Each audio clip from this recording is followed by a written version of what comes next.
Hi, everyone. Welcome back to the Black Standard Podcast. I am your host, Courtney Ann Wallace, and this is episode 21 of the Black Standard Podcast. We have a special guest today, but as usual, you guys know we have to do the mantra first. It's customary every single episode, and it goes like this. I'm happy to be alive. My heart is clean. My mind is open. I'm ready to receive. Our quote of the day is money is only a tool. It will take you wherever you wish, but it will not replace you as a driver. I like that word. All right. So our guest today, his name is Devon Green. He is 22 years old. He is a seafarer and a serial entrepreneur. He grew up in a middle class family in Kingston. He also attended the St. George's College, which is also in Kingston, and he is a voluntary college dropout. His most important milestone was making his first $1 million at the age of 18 through various business models, which all failed. We're not afraid to admit that here on the podcast. All of it. Until he started his most recent business in 2017, which is Dovcan Studios. I'm sure a few of you probably follow that page. I know I did. I just didn't know he owned it. And Dovcan Studios is a multimedia production company specializing in marketing, cinematography, photography, hobbies. His hobbies include swimming, researching, and also motivating people because he definitely motivates me. And his personal quote is So think and grow rich. So bro, yeah, welcome to you the know, podcast. I've actually changed that I've actually Your personal y- quote. yeah, it's now build it and they shall come. Ah, I like that one. I like that you know, one. we all looking at things or ways to make money nowadays, and sometimes we look at the very thing is that we try to do things that are already there. Think Mm-hmm. about Red Bull. Why can't any other brand be as big as Red Bull? Because It they did it doesn't give you first. wings. Well, that too, but they did it first. And you have to try to think around that line sometimes. Whatever you're bringing to the table, it may not be the first overall in the world, but probably like say in Jamaica or something, you're the first to do this in Jamaica. It will probably progress faster. And right back to the Red Bull case, no other energy company will come as close because again they were first. Right, You know what I right. mean? So let's jump straight into the podcast. So for those who don't know you, tell me about yourself growing up. What was Kingston life like for you? And then we're going to get into college after. So who is Devon? All right, so Devon, a very all right young serial entrepreneur, as you mentioned, very low key or laid back in a sense. A very observant. I'm the type of person who likes to observe my surrounding, observe people who are around me before I actually give you myself. Yeah, you have to pass that test that you don't know you're being tested first before I actually give myself to you. Pretty much life growing up in Kingston, very modest and humble. I was raised well by my middle class family. Of course, they wanted the whole, go to school and get a degree type of thing. But I was that Yeah. stubborn person that decided that I don't think this is for me. I did my research and, did what I have an understanding of what I need to do to get where I wanted to be, and that has actually sprung up. It exploded. And now they're very happy. Never seen them so happy with the fact that something that they were afraid wasn't going to happen actually happened in Right. such a short time. Mm-hmm. Um, yeah. Um, I would say my background, that it has shaped me. I've learned a lot from them. Learned a lot from like my closest um people or circle of people are like pretty much strangers, to be honest, because I'm not afraid to go out there and meet someone randomly and build a relationship. That's something that's just natural for me. Put me in a room 100 persons, I'm going to leave there knowing at least two or three persons on Yeah. a really good level. And that has shaped me to growing up in Kingston and so forth. That has shaped me in a way that I've put me on a pedestal where it has brought me tremendous success and so forth. Attending high school, I wanted to be a pilot, an airline pilot. But by the time I did CXCs and all that stuff and realized what it would have cost me, to go to flight school in Jamaica and trying to you're putting two and two together. You're like, is it worth the money for the long Same, you're run? never much cheaper. I mean, That's it. It's far more cheaper than what flight school would have been, because at that time you would have spent like about 60,000 US dollars and you still haven't really reached anywhere. And you look back and you look into the maritime industry, it's so versed. I mean, of course, there may be some kind of variation where in the aviation world is concerned. But if you really check the stats, you become a pilot, you're flying, right? You can't. What's your next what else can you upgrade do?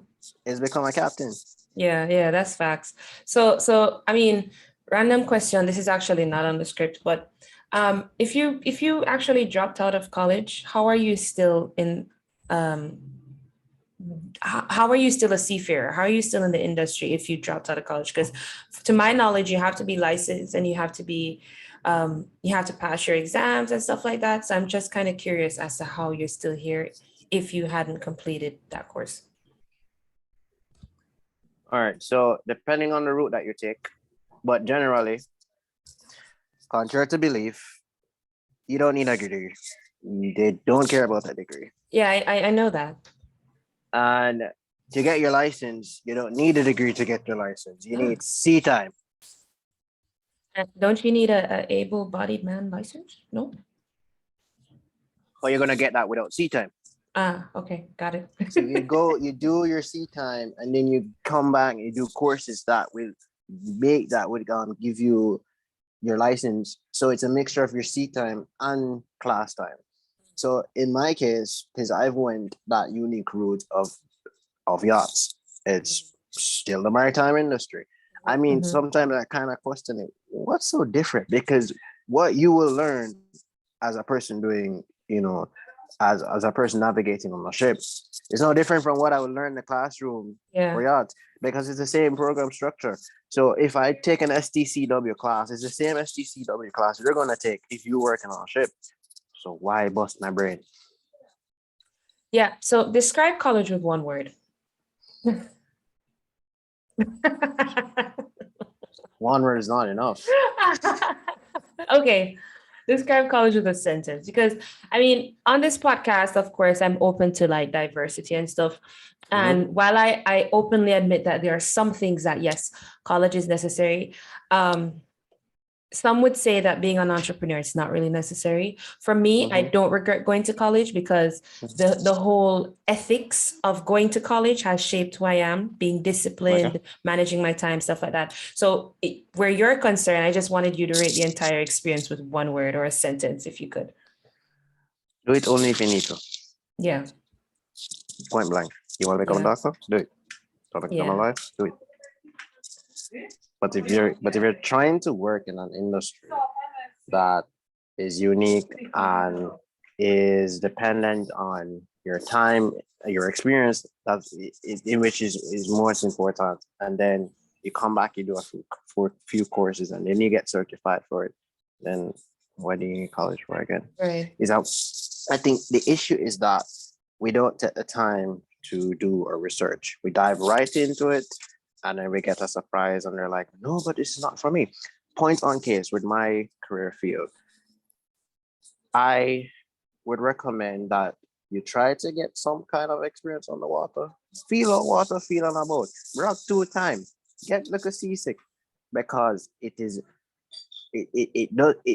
will really regret it that you spent that time and money, go to an international voyage, puke your hearts out, and you're like, this is not for me.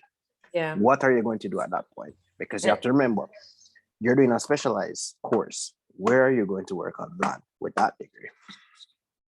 Yeah. And I feel like, overall in general, I think people at that age between 18 and 20, to be quite honest, a lot of people that age don't know what they really, really want.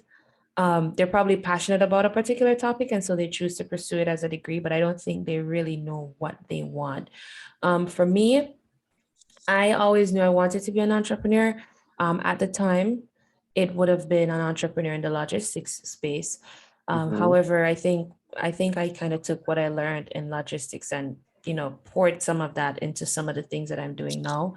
Mm-hmm. Um, but yeah, I agree with you. If you don't need to do it, don't do it. If you feel like, for example, accounting, marketing, if you feel like you want to know these things to pursue a business, you can still go Yeah. ahead and pursue that. Yeah. But let's move on to the $1 million question, because I know some people might be asking, okay, well, you could have finished college and still have a business. So why did you quit? Why you left the people in school? Why did you quit college? Like, what was that all about? And then what were your parents' initial reaction? Because I remember Tarpa Corp's CEO, Dre, I brought him on the podcast some months ago. Huh. And he too, I think he dropped out of CMU too. And I Mm. asked him the same question. And it's usually a hard, like for your people to accept that, it's usually quite hard. So Mhm. why did you do it? And what were your parents' reactions? All right. So the number one thing is that because the thing is that I'm always analyzing, you know, where, you know, the importance of what I'm doing, and like as in how important that something that I'm currently doing feels to me. I mean, I may not be saying the right saying it in the right way, but I'll say it like this. What you'll be spending for the reward, it wasn't coinciding. Like it wasn't matching. Like I'm like, okay, I spend this, you spend X. Bear in mind, no student loan.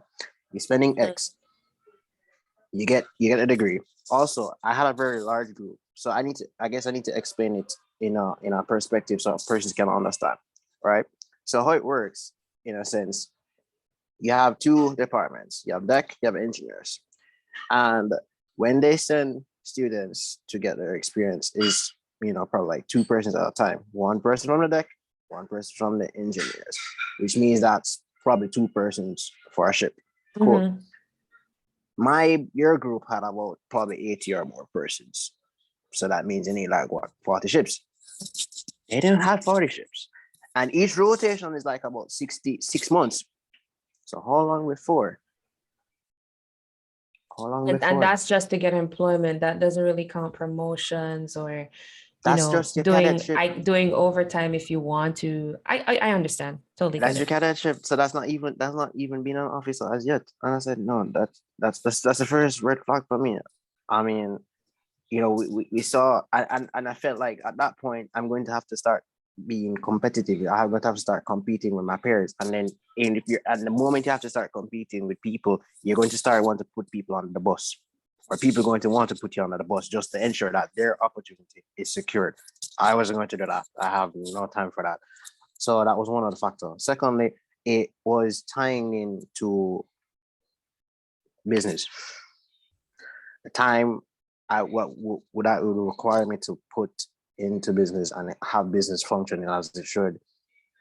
I wouldn't have had that because you're going to school every day and it's a hectic program.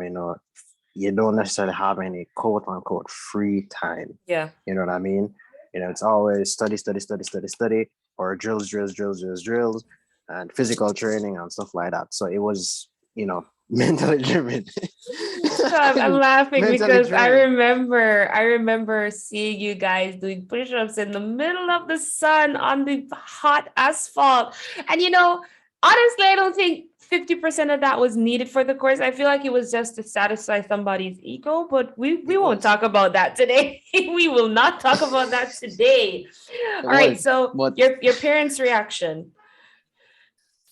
all right, so it was like this. If you're not going back to school September, we're done. Don't come back to me. I don't hear anything from you. I was like, okay, cool. And But I I remember, think I and then I think remember this. Then I remember this quote: "If you want to be successful in life, or if you want to do what you want to do, you have to come off your parents' payroll." And at that point, I was facts. like, okay, it looked like that is the time. Gary V said the same thing. He Yeah, said, if you are, I forgot the age that he used, but he basically said if you're like 20 something and you're still living off of your parents, you're evil as F. Yeah. It So was just so hilarious. if you don't want to follow their rules or their say to go to college and get back, and you want to do what you want to do, you have to get off their payroll. Yeah, Unless you gotta give and take. until you get off their payroll, you have no say. Facts. Facts. So did you have a plan at that time dropping out of CMU? Did you know that you were going to do DevCan Studios, or those businesses that I mentioned in the introduction? Is that where those businesses came in and then they failed, and then what happened? I always had a passion for media. You know, I love photography, well, videos and so forth, and graphic design. I always had a passion for it. You know, I was just pretty much in a development stage, and I was getting better and better at it, and you know, it was just pretty much working out for me. You know, it point on case when I started that, my first client was actually the school. Yes, So you're yes. telling, so this is after you dropped out? No, while going there. Yes, point on case. I had So your first client was college and then you dropped out of college. Classic. I didn't I mean I had no, I had more, but I'm just saying that when I started that Yeah. brand, Yeah. my Yeah. Yeah. first official client was school. Oh, you're referring to the past brand The or Pro DovCan? Studios was Ah, the ah, Pro ah, ah, ah, Studios. ah. Got it. My Got it. Got it. first client Oh, was the wow. school. So I'm here on your Instagram page. Just tell me like three of the like top clients that you've probably worked with. I'm kind of like scrolling NCB. through. Oh, wow. I mean, there's a lot of non-disclosure. Mm-hmm. So that's why I can't post, but I can probably I'll give you Yeah, an yeah. idea of to say that I've done projects for NCB before. I've done projects for Jamaica Tourist Board before, and I've done projects or joint projects with what her name again? ATL Motors before, you know. So it spans between, you know, multiple different brands. Sometimes it's not like a direct um job that comes from me, but like a partnership with like somebody else who I know who wants assistance with a project and so forth, and then you know vice versa. Yeah, So because here I'm seeing Idonia, but it seems as if I don't know if this was a collab. You have Magical Studios GA. Magical Studio is a very good partner of mine. I haven't really worked with him before, but we have a connection. So what I do is I build a brand surrounding other independent photographers and cinematographers, in the sense that should they need something or should I need something, you know, I can call on to them and so forth. So that's how I build the brand instead of actually employing people. Okay. Oh, I see popcorn. I'm a popcorn fan. Anyway, so you have DevCan Studios. Let's shift to your other business, which is really why I wanted to have you here on the podcast, and that is Sea Support. So guys, if you're not aware, there are some companies that offer services for yacht charters, and Sea Support does just that. So if you need to charter a yacht or anything like that, I want to know, how did you even conceive that thought process to offer yacht charters? And, then we'll get into the other particulars, like when it was started, blah, blah, blah. But like, what went off in your head to say, I want to enter this industry, not necessarily from a seafarer standpoint, but from a customer service based standpoint where I can connect buyers and sellers? What went off in your head at that moment? It took one flight. Mm-hmm.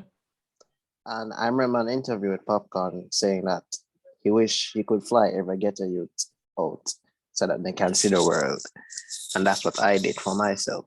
I flew to St. Martin and I met an agent, full-on agency. They do basically what I'm offering right now. So anything from provisioning, crew services, and fueling and all that works.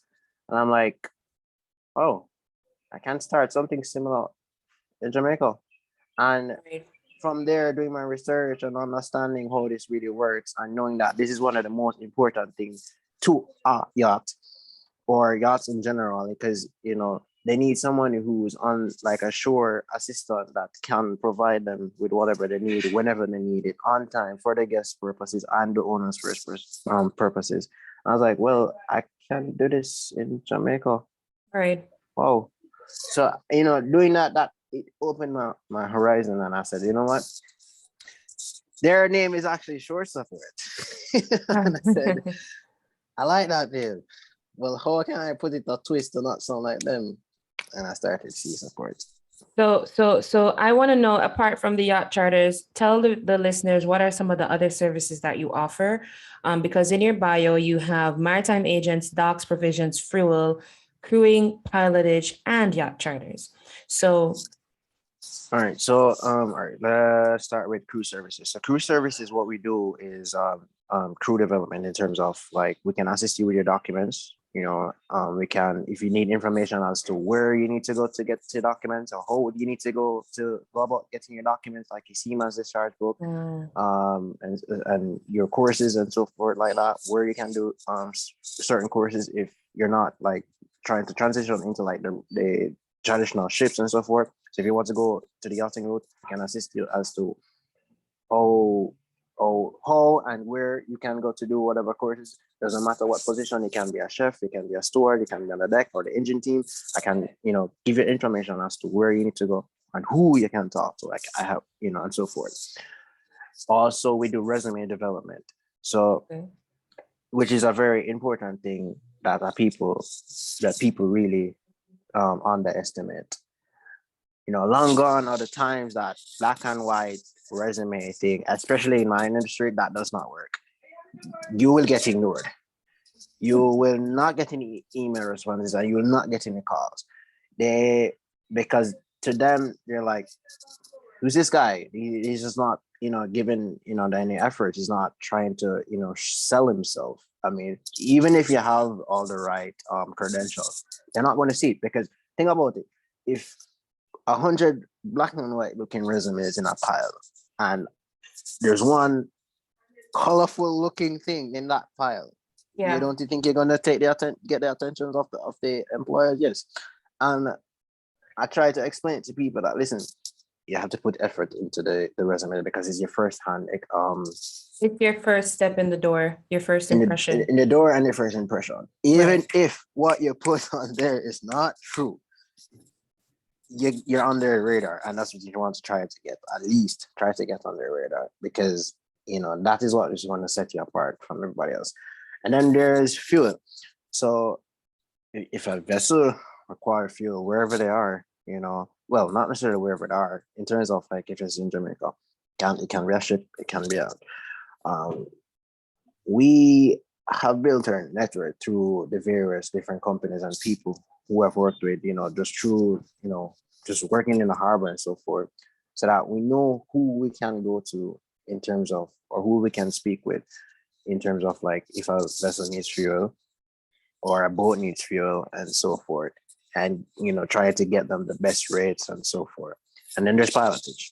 The only actual company that provides pilotage in Jamaica is the Port Authority of Jamaica, which I've actually worked with, which then means if a special vessel, let's say a friend of mine or, somebody who I know owns a yacht, and he's coming to Jamaica, he's coming to Portland, or he's coming to Kingston, and he wants to know beforehand, or that, or it can even be a ship as well. They require a pilot. So, they can get the fees and so forth. I can connect them to the port master, the dock master, and so forth. And, they handle stuff. So it's almost like being a middleman. But yeah, pretty much. Okay. So I know some persons are probably wondering, so, okay, if you're the middleman, how do you make your money? But we're going to get into the money section of the podcast later, guys. So hold on, guys. I know you guys have questions, but let's build momentum here. All right. Yeah. So regarding your time management, Devon, I always admire your content. It's always aesthetically pleasing, and it's always consistent, yes, which is most important. I'm kind of curious, how do you manage being a seafarer and managing to probably more, because, as an entrepreneur, you're not always going to come out face value and say, I own this or I do this. So I'm Yeah. assuming you have other platforms. How do you manage all of those pages? Like, and your personal page, which seems to be a brand in itself, and such good content, like, bro.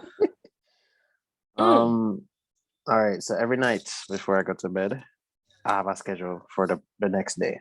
Right. And it stops at a minimum of 5 tasks. So unless I complete those 5 tasks, I can't do anything else. No, when I'm at sea, it's a different case. So what I've done, what I've sat down and thought of is that, okay, these are the type of business business models I can do for now. I have to set it in a way that it does not require my physical presence. So it goes right back into your question: how would you make money being a middleman? You get client to service, you get paid a commission. What's required of me? Just market. I don't need to be there. I don't need to own any assets. Because I have a similar schedule, but the problem is, although I do schedule some posts ahead of time, remember that Instagram, you can't schedule reels and stuff like that. And certain things are really what gets the algorithm going. And so I still have to come online and post. And then that's where I mess up, because if at that time of day I'm not free to post, your girl is not taking up her phone. And then before you know it, 3 days, I haven't posted anything. So I was curious about it. But so again, you're 22 it works years. out how it should. Yeah, it works out how it should. It's like I kind of go with the flow type of thing, and there are sometimes where a post hits and there's sometimes where a post miss, and it's just an ongoing flow. There's sometimes where you see a completely ghost Instagram, you don't see anything in my story for a week or 2 weeks, and then boom, I start posting like crazy. And then I disappear again. So, oh Lord. So I do it in accordance to how frequent time allows me to do it, in a sense. But everything else I schedule. So you're 22 years old. You have all these businesses.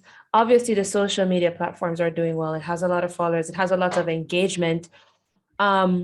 But then on the business side of things, actually doing business, did you face any obstacles, like walking into a room and say, hey, I want to work with you? Obviously, you look young. A lot of people probably don't know who Devon Green is. Did you have any obstacles like starting your business or doing business with these brands that you mentioned? No, because most of them didn't even know they were dealing with me. Because here's the thing, and how you talk has a lot to do with it. So they're talking to this young man. This young man sounds very professional. He knows what he's doing. They're not knowing that this guy's actually 22. They get a very well project, and say we do meet, and then at that point they're like, wait, what? Like, yeah. Dre said the same thing about Typercorp, like on the phone when he was talking, and then when he went into the room, they're like, wait, you're young. But millennials are we're taking over, and they're slowly adjusting to that, and they're appreciating that. Maybe 10 years ago that's not the case, but and they kind of have to live with it, because they have realized that a lot of the more mature or somewhat mature or experienced persons, they're pretty much dropping their guard or their standard.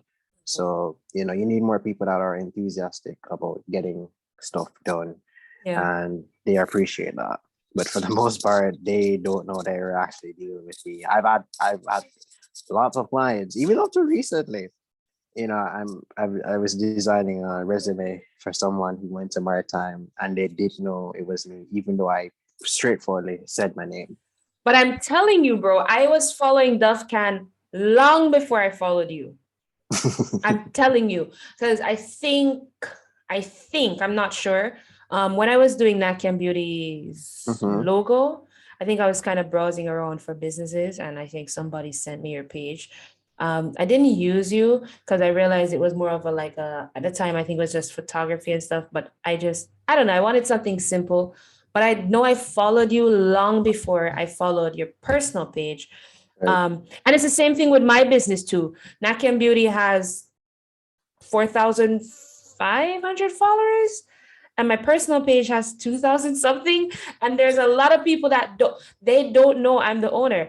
I remember, for example, this podcast in my real estate group. I someone asked a question about how realtors make commission, and I was like, oh hey, I did a podcast with this real estate agent, you guys can check it out. And they're like, wait, this is your podcast? I listened to that episode, it was good. I was like, oh yeah, sweet. So I don't know. You don't have to put it out there on a pedestal. I am the no. Who cares? Listen, Nobody cares. point in case, like you've been saying, I realized I learned that lesson when I was going on a trip with my friend Frederick, and we passed was it Azan's? Yes, I think so. Azan's farm. Nobody knows that Azan's is into farming. And it taught me a hard lesson, which is I feel like people come on social media to talk about their CEO of businesses this, and stuff CEO of they're that. doing. Yeah. Not me. For I like will not- I will not do it. self gratification. I will not do it. If it's not, if social media is not a critical part in the branding, you don't need to post it. And the fact that you have big companies like Azans that are in farming, because their target audience is not necessarily on social media, so there's no reason for them to come on social media and say, hey guys, we're in the farming industry. Most people have Azans, and I hope I'm getting the name right, because I'm pretty sure it was Azans. It was a couple years ago, but I'm pretty sure most people have Azans as a home brand. They don't know that they're into farming. And that's the type of adaptation that I've taken on to myself. Even with YouTube channels, perfect example. There are people right now that own YouTube channels that you will never know it's them, because it's all stock footage. It's all compilations. They're not in the videos. They're making millions of dollars. And because YouTube's algorithm is working for them, they don't need to come out and say, hey guys, it's me. Can you go support my channel, please? So, I point on case, I would never ask anyone to follow me. Yeah, I never, like, I did that for a couple months and then I stopped because and there's this nasty culture going around on social media right now where they're sharing memes like, oh, if you're my friend, support me, or if you're this, listen, your friends, I'm tired of saying this on this podcast. Your friends are not your target audience, people. Stop it. I have zero expectations of people. This means that I if you follow me, great. You don't. If you don't, that's fine. All I need to do, okay, budget, run sponsored ads. Who wants to see it and like it, we'll do it. Like, I feel like I stressed this on this podcast. Stop depending on your friends and family to support you. And I mean, and then your customers say nobody supports you, but your supporters are strangers and they will always be strangers. It's not but we're using the wrong word. Target audience, not supporters, because I can support you. I can wish you well, but I don't have to buy from you. What if I'm not your intended? For example, say you sell you sell dog supplies. I don't have a dog. I'm supposed to buy a dog bowl just because you're my friend? It doesn't make any sense. And there's the other spectrum is true, which is you do have something that I would buy, but your package or your pricing or how you market it is not good enough to compel me to buy it. So for example, my friend, for example, sells clothes. It doesn't automatically mean that I'm going to start buying all my clothes from her. Probably her clothes are overpriced. Probably I don't like the quality. Probably it's not marketed good. Whereas I can go on Shein right now, I can get a 20% discount for no reason at all. But point on case, I started campaigning for the resumes and I had to do 3 price changes before I got a sale within 24 hours. I started very high because I started with what's the international standard.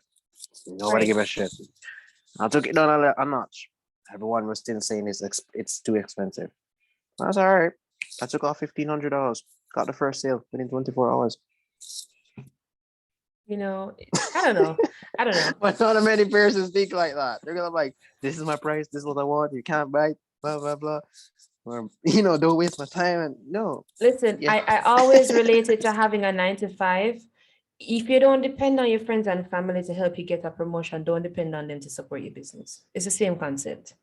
I The like that. same way you have to clock in and do the work and, show management that, hey, I deserve this promotion, is the same way you have to put your business out there to say, my business is worth recognizing, it's worth partnering with, it's worth working with, and I deserve your money or I deserve your time. The same way that you don't depend on your people them to give you that promotion, don't depend on them to push your business.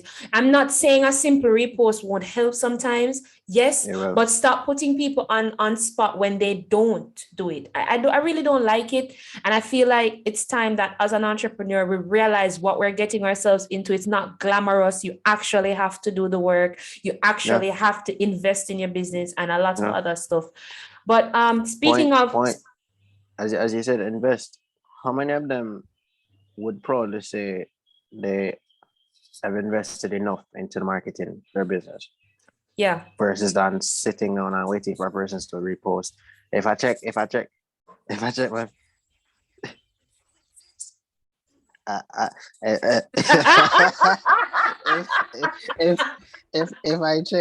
check my ads account right now, I'm pretty sure it's at least $6,000 I've spent in marketing between start.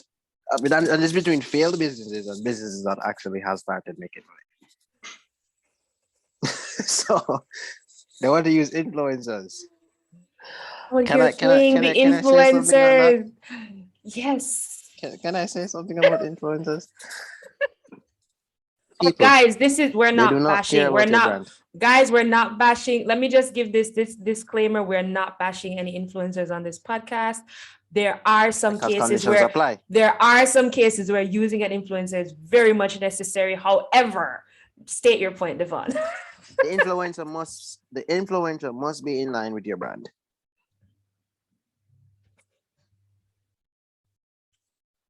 Let's have a moment of silence at that point. The influencer must be in line with your brand. You can't just use random people. I see just because they have a name.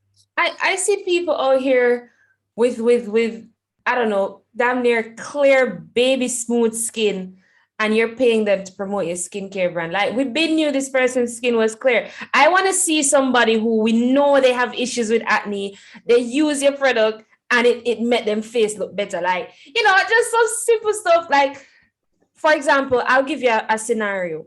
There's this nuisance going, because it's a nuisance and it's a scam, but it's going around where, like, I see people having like $20 store posts, right?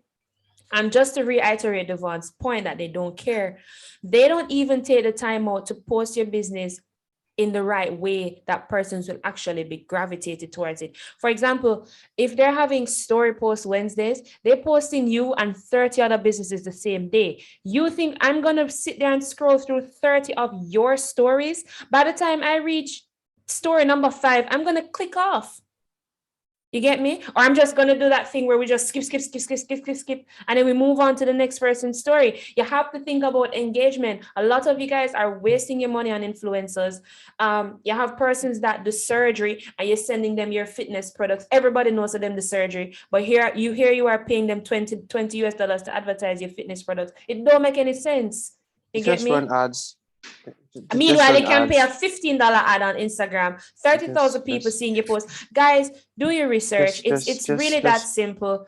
I was out here paying $15 US and 30,000 people seeing my post, and I'm not making this up. I have the analytics to back it up. And another thing to note, Devon, is not because this particular person has a large following means that they can incite engagement from people. It's not. You have to know who follow these people. Like, invoke. I used the wrong word earlier. Invoke engagement from people. Does that person matches your brand? Because not only as the person as they are, but who follows this person? What target audience follows this person? Does it matches what you're trying to sell? If you do that analysis and you realize that it's not in line, do not waste your money. Just run ads. So We're have on you the ever list, used an influencer for your business? of course, because yes, but this you have to understand. This is from a marketing standpoint. There's no perfect marketing scheme. You have to try and Try error different ones, right? until it works. So of course you try a few influencers, so you see how that works out. You're like, okay, get a few popular followers here and there, and people that who have a good following here and there, but they don't buy. So it makes no sense. I've followed people before just because their page is aesthetically pleasing, but they can't get me to click on anything. I remember a couple of years ago, I sent 6,000 Jamaican dollars worth of products to an influencer, and I got like probably 100 followers or 30 followers. I don't remember. But the point is that I've run $15 ads, $20 ads, and I've gotten 100 followers in an hour. Like I think really and truly, we just have to, and don't be afraid to ask questions. I tell people all the while, my DMs are open. I don't know about Devon's DMs because he said earlier that his time is very precious, but don't be afraid to ask for help. You being an entrepreneur, you obviously don't know everything. I don't know everything, but maybe there's something that I know that you don't know, and we can exchange knowledge. And You get and me? most times, even if I don't know, or it's a case where I do know someone who knows, or right in the moment, I'll go ahead and go research Yeah. and tell you what's up. And yes, And my DMs are avoid open. certain mistakes. Avoid certain mistakes, guys. But speaking of investments earlier, we kind of strayed a little bit. I wanted to know if you were self-funded or if you had investors, because I feel like this is another important step in entrepreneurship that people don't talk about, and it's how to get funding. I know that's something I've struggled with myself, because let's face it, there's a limit that your business can go to with your capital alone. And Correct. just curious if with C support or if with Dovcan, if you've ever had Okay. investors. So yes, I've had eventually, but every business that I've started required no funding. Right. They required no funding, and that is why at the end of the day, my expenses were just marketing, and then from marketing, you get commissions or you get jobs, and from there, you kind of outsource the help that you need, as low as possible, so that you can benefit from it, and from there, you accumulate that funds. You just keep flipping it, running ads, and you just keep flipping it until you're able to actually, accumulate funds. Plus, I got a job so that I can make more money. Like people kind of worry about that. Like, yeah, you want to make money, you don't know where to get money, get a job. And I did that. I built that to save and so forth, and just keep flipping it, keep flipping it, keep flipping it, keep flipping it. But and that's what has helped me so far. But yeah, I've had investors on board. Not major, but I've had persons that say, "Hey, I support you. I love what you do. Here's this. I know you can flip it," and they trust me, and I did my thing, and everyone's happy. But you said something very important there, and that's actually having a job. I feel like a lot of persons have this notion that, oh, I'm going to quit. I'm going to wake up when I want. I'm going to do what I want, and I'm just going to make this ton of money. And you know what? God bless you. Oh, for those of you who don't know, I have a job. It's not necessarily like a 9 to 5 settings. I'm sort of like a contractor of some sorts, but I still have a primary income that I have to do. I mean, it's on my own time, and probably one day I'll talk about that. But I speak intermediary Spanish, and I still teach English online. So Nice. for those of you who's sitting there thinking, every day is not going to be sunny in entrepreneurship. And until you find that equilibrium where your business is paying for your bills with no issues consecutively for months and months and months, don't leave your job. Yeah. Don't leave your job. If you're not doubling it, if it's not doubled your salary, don't leave. Yeah. And if you don't have at least, granted, maybe six months worth of your bills saved, don't leave your job. Yeah, it makes no sense. All right, so Devon, money time, because people on this podcast, they like to I love hear, to hear they, money. they like to hear the money. They like to say, oh, how can I make money from this? So let's talk about your two business models, right? So with Yeah. Dove Studios, cinematography, photography, video editing.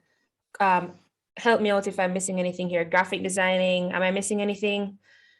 Yeah. Oh, that's good. Yeah, that's Okay. good. What's the business model for that? How do you profit from that? All right. So, I graphic designs. I do only bulk contracts. I don't do Okay. singles. I don't do one-offs. I try to secure contracts with companies. I say, okay, Mhm. let me handle your social media at X amount per month or X amount per year, and that is Right. what I did with school. I said, pay me this for the year, and we get graphics for you. And that's where it started from. So I started with unlimited graphics, and that paved the way where that was concerned. Then if I did it with videos, I'd probably be in my grave right now because that's a lot of work. So videos, what I did was I I I I, I tried to say, all right, what sector would be like the most profitable in terms of doing video content and such. I leaped into commercials. So I tried to do promotional videos for brands and so forth, small brands and so forth, create a little promotional content for them, and also motion graphics and so forth, things that they will always require for social media branding and marketing.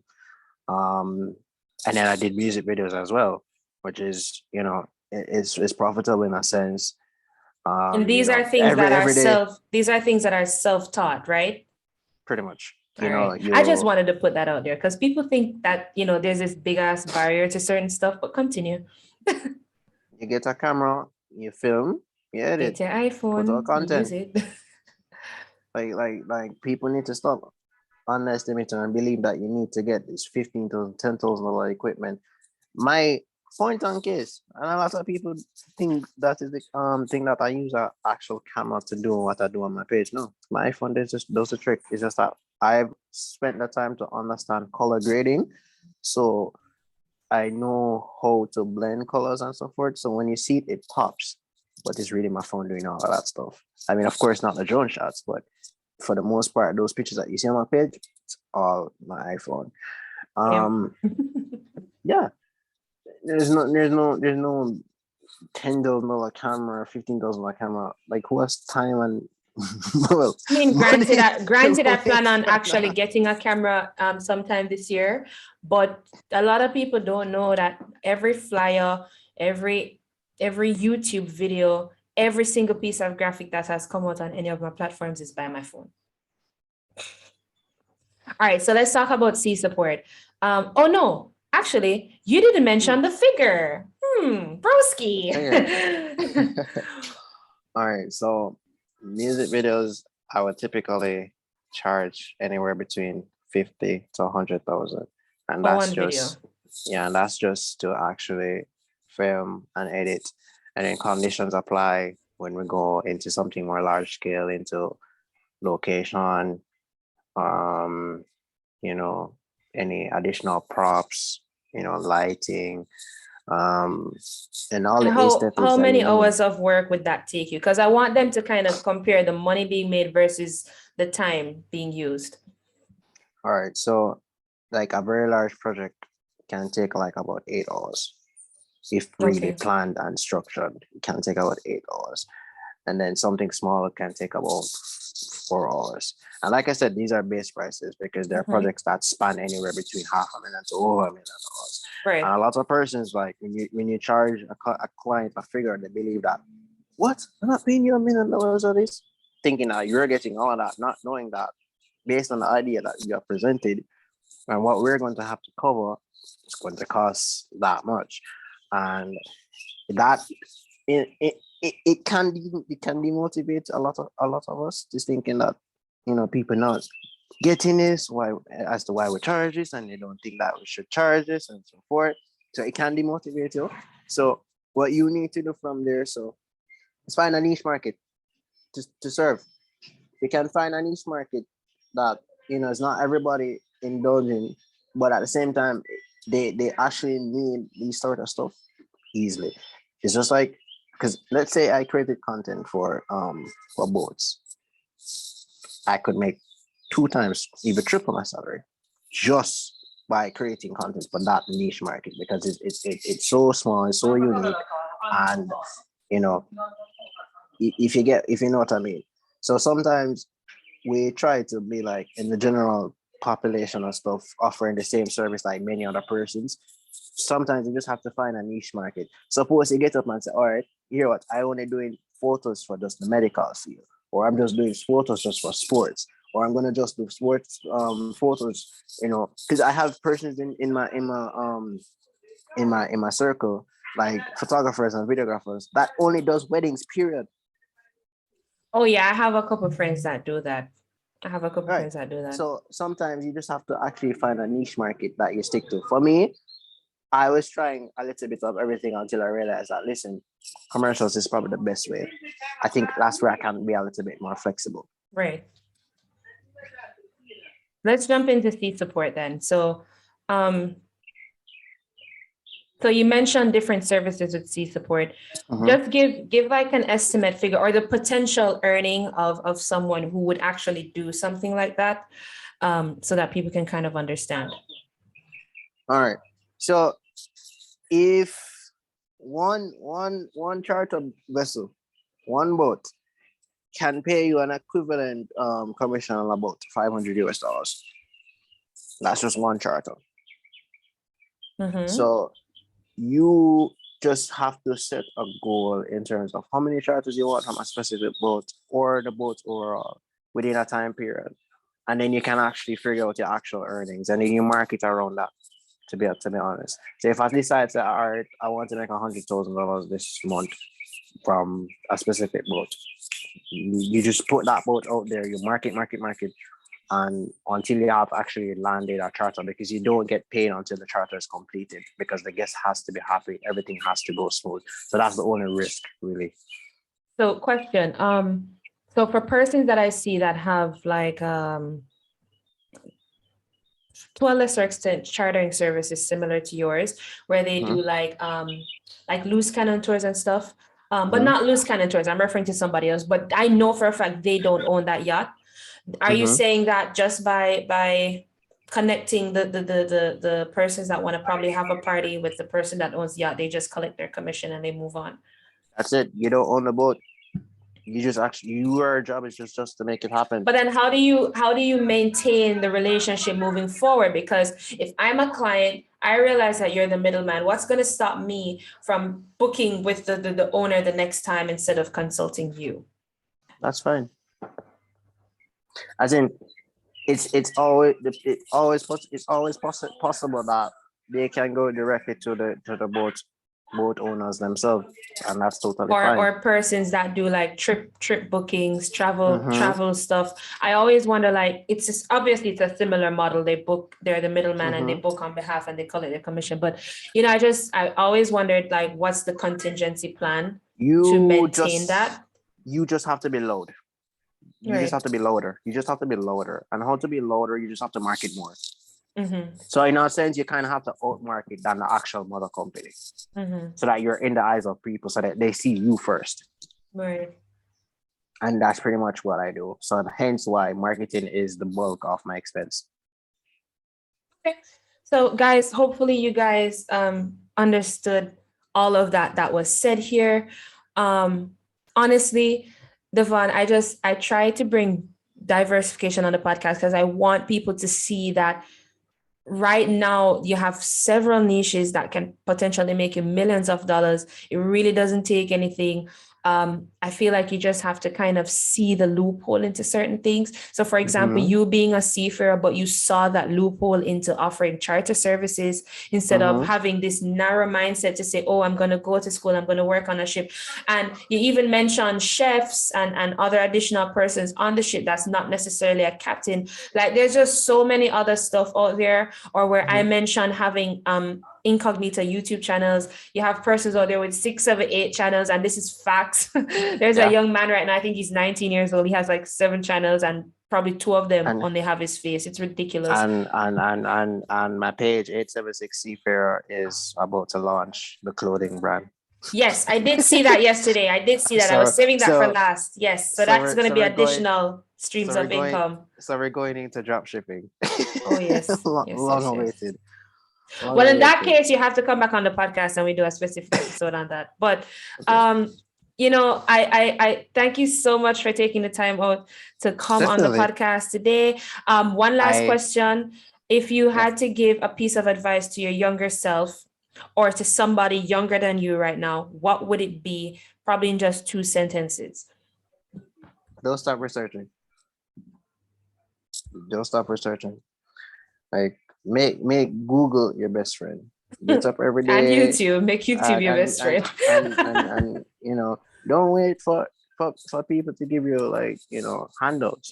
Just get up every day and just go out there and get the information because it's there. Like, you want to start some kind of business, it is there, but we're just too lazy to try to actually put in that initial work. And we see it happening in school as well, and that's why people end up in jobs that they hate because they don't take the time Or to they actually end do the up research. unemployed. Not to, do your research. I can't say it anymore. I mean, I've we have had so many conversations about what we want to launch in the future, and every time I come to Courtney is some exciting news, and that's because I've done some additional research. I'm like, hey, I found this. What do you think about Right. this, and so forth. And I can guarantee that if when you have like the right people around you and you have that mindset and they see that you actually know your shit, getting investors is like Right. they'll want to invest into you. And yeah, that's pretty much what I tell anybody. Just don't be afraid to research. Just do it. Ask questions as much as possible, and it will work for you eventually. All right, so guys, I'm going to be linking all of the relevant details below all of his platforms that we spoke about in the podcast. But you can follow Devon at 876CSEA, Farer, FARER. Definitely follow his page, follow his platforms. And he said his DMs are open, guys. So if you have questions. Yes, because I've actually, I've gotten messages from persons as far as Italy asking me how they can join the industry, the art industry. And that's powerful. I don't think you know how that feels to know that someone way want to ask me, looking back. How do I get to that industry? I got me a little call. I got me a little call yesterday from Connecticut from a person asking about one of the houses on my YouTube channel. I didn't realize it. But I think I kind of set myself up the right way starting my channel before getting my realtor's license. Yes. But, guys, that's a different podcast where, So Devon, thank you so much, guys. I will see you guys in the next episode. And that's probably going to be posted. This episode is going to be posted Monday at 6 a.m. So if you're listening to this right now, guys, you're probably on your way to work. Have a wonderful day. Have a wonderful week. And I'll see you guys in the next episode. Bye-bye. All right, bye.